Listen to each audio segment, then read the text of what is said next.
Hi everybody, today in front of me I have this OPPO Find X5 Pro, and in this video I would like to show how you can download and install the Opera browser on it. So first of all, go to the Play Store, type in the Opera at the search bar, press on search.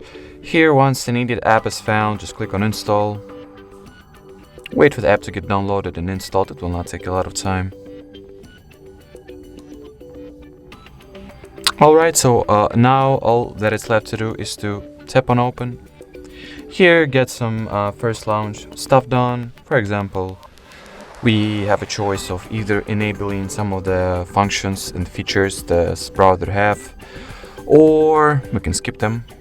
In my case, I'll enable ad blocking, enable tracker blocking, skip the setting Opera as the default step, and press on done, and we are all set. So that was it for this video, guys. If you found this tutorial helpful, don't forget to leave a like, comment and subscribe. Bye bye.